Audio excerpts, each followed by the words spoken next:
Hello you guys and welcome to my channel. Welcome to a layout for the scrap room. Today we're going to be playing with the wonderful sketch for this month. And also the Vicki Boutin create or discover and create portion of the flavors of the month kit. So there's the sketch. I really like the grid design. I'm a huge fan of grid design.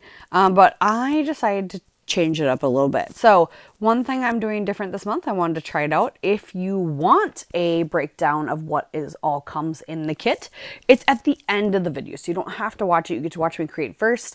And then if you want to watch it, a breakdown of what is in each kit for each video is at the very end after the close-ups. So that way you can just skip it if you don't want to see it and you just want to get to the creating, or if you do want to watch it, that way you can watch it all the way to the end. Just trying something new. I figured that might be kind of fun. Tina Gale also does a very good reveal of all the collections that are in each flavor of the month kit and the double shot kit and all the other add-on kits. So you can always head to the ScrapRoom YouTube channel and check those out, and also always go to the Facebook page. But what I wanted to do with this grid is I wanted to kind of reverse what's happening on the page. Typically you look at this sketch like this and it's like, yep, cardstock or pattern paper and then pattern paper squares on top. My thought was I wanted to raise up the background and kind of invert it. So I am making it so the background is actually the squares, and I have put my cardstock through my silhouette to cut out all my squares. There you go. And you see I've adhesive backed it. Some foam adhesive, some fun foam to pop it up. But I put it through my silhouette just because I wanted them to make sure they were nice and even, and that way I could space them out however I wanted. So then I just grabbed a craft piece of cardstock from my stash, and then after I had it all cut out, I laid that down and kind of traced the squares, cut out the squares of the patterns. I decided to go with mostly the blues in this collection. So a lot of the B-sides of all the papers, which are gorgeous. And I cut out 2.6 by 2.6 squares. I think that's technically what they were. They were like 2 and 5/8 squares. Just slightly bigger because my squares themselves that I did for the white cardstock that comes in the kit, I did those at 2.5 by 2.5 and spaced them out. And then I just stretched the insides and the outsides. And then now I'm inking up with 3 different oxides. I chose Faded Jeans, Salvaged Patina, and I don't remember it. Oh, Broken China. So I'm just kind of alternating where I ink that color up. And I know that those 2 squares on the right middle, they will mostly get covered up. So I didn't cut out full squares for those. I wasn't too worried about that. So I'm inking up the insides of all my squares for my white cardstock. I have distressed some as well. And so what I was saying is that I took the piece that I cut with my silhouette, I laid it over top of the craft card, so I kind of traced, so I knew where those squares are going to get laid down so that they fit nicely in there, so it looks like they're inlaid into the background. Essentially bringing the background to the foreground and the foreground to the background. Kind of inverting it, basically. Just to add a little bit of dimension, a little bit of just change up, but sticking true to the sketch otherwise.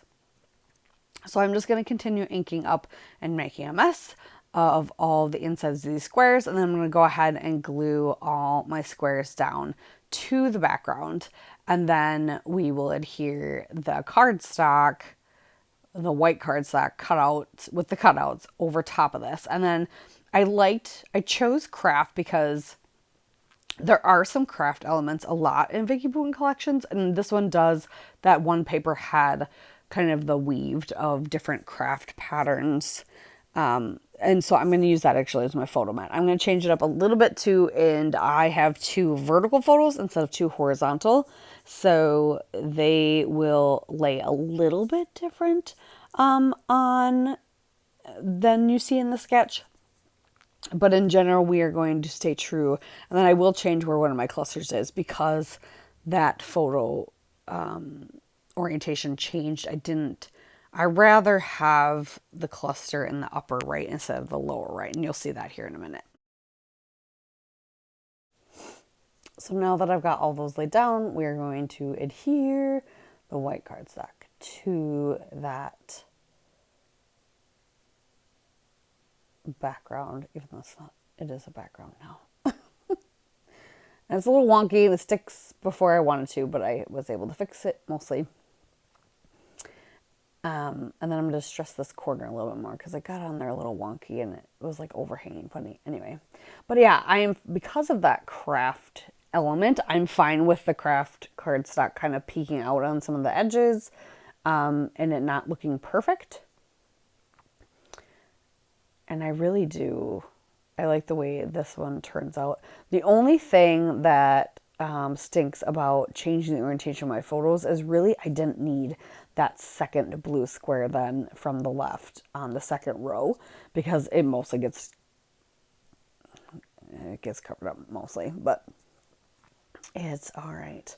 So I am going through some of the ephemera and trying to figure out what I will be. Right now I wanted something to go there where the title is on the sketch, but I didn't want just the rectangle, so I fussy cut out one of the paint strokes and the dustier blue color. And once again, in my head, more of it was going to be showing than what ends up being shown, but it still works and it gives the effect that I want, just that there's a swash of color there, not just white or just another pattern, but I wanted something that would stand out a little bit more, that wasn't the same patterns I'd already used. So this is the paper I'm talking about. I'm going to trim my photos down and kind of use the center of that as my mat because I really wanted that craft to be brought in a little bit more since you see peaks of it. So I've got my photos on there and I'm matting them on that pattern paper. And it's just 2 photos of my son and it worked out really good. He's in this very blue jacket at the park playing in some leaves, so a lot of very similar colors than is what is going on in this collection too. But I'm going to take full advantage of the ephemera pieces and the puffy stickers too and just create a title from what I have. I'm gonna adhere down my photos.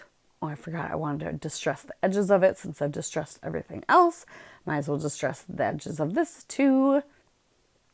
And I will add, and then I will start going through all the ephemera and kind of creating all my little clusters. I will do one in the upper left, lower left, and then I'm going to do one in the upper right instead of the lower right like on the sketch.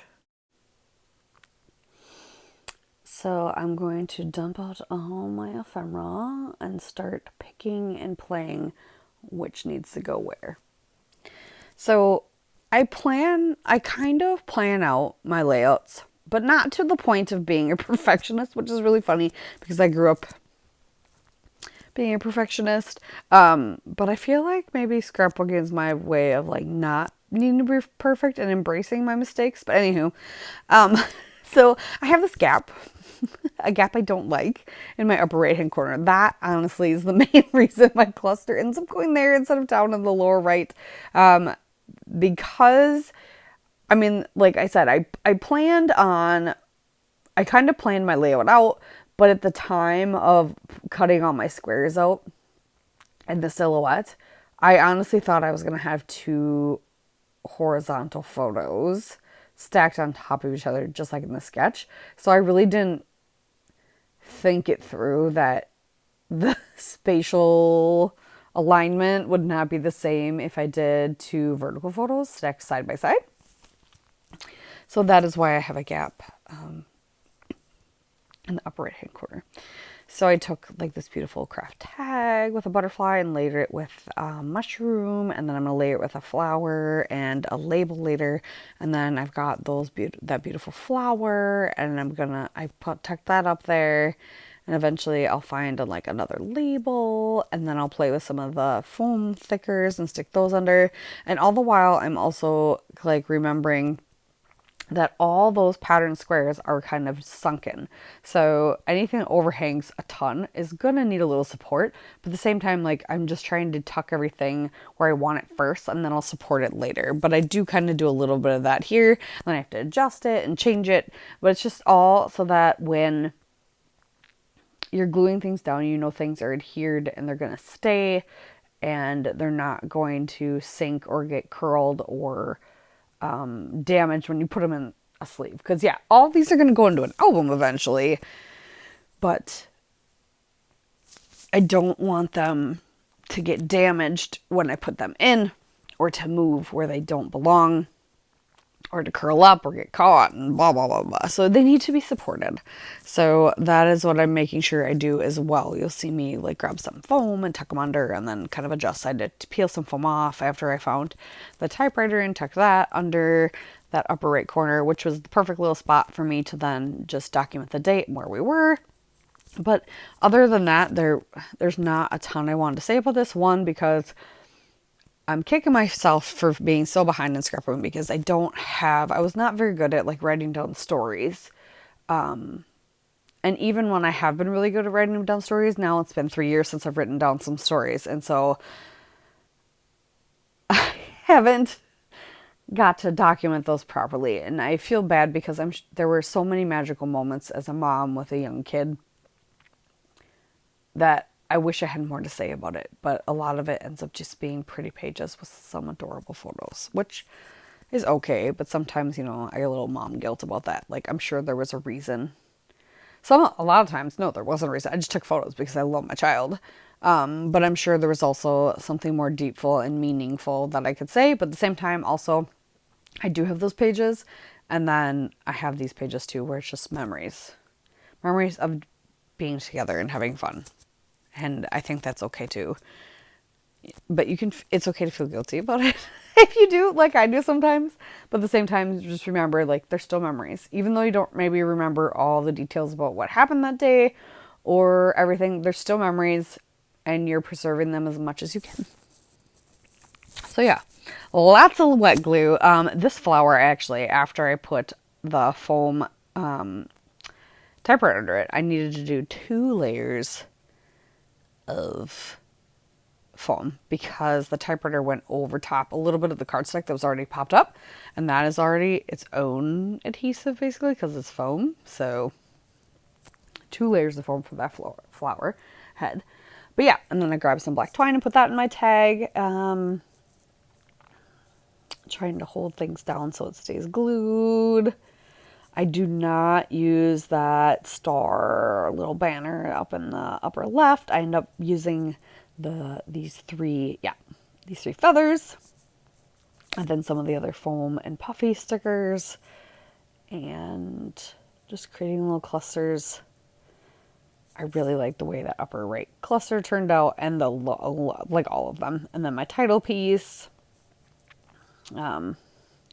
which I can't see, but I had that puffy this, and then I realized I really liked the ephemera this better, and then it was a different kind of format, because like discovering is like the white with the black, but then the word this with the puffy was too, and I didn't like that those were two the same, and then place was just a black nice script, so I swapped them out so that the 3 words were all kind of a different format or a different font in a way. I like the way that looks a lot better. And then tucking some of those things in, writing my date and my info, like date and place there on that area. And then I'm going to take the 3 distressed oxides and I'm going to splatter. So I'll take this opportunity to then remind you to check out the ScrapRoom's Facebook group for tons of inspiration, information on the kit, and a lot more challenges, including this sketch challenge. There's also always another challenge, and the color challenge, and the free fast formula, and all these fun things. And you can even win a gift card, or I think a free kit, or is the gift card equivalent to a kit? I don't remember, but you win something. So I've won in the past, like long time ago. I've been a subscriber of the ScrapRoom forever, and the Facebook group has always been a fun place to be. I apologize that I do not post on it more. I just, in general, don't post on social media very much anymore, but it is a fun place to be if you want some of that. And then when Christine goes live, that's always fun too. But then make sure you check out the store and grab your the kit this month if there's any left over. If you have not subscribed, I highly recommend subscribing. This is a really fun kit. So I will have some close-ups for you, and then you can check out what's all in this portion of the Flavors of the Month kit after the close-ups. So thank you so much for watching. Make sure you check out all that goodies, and we'll see you next time. Bye.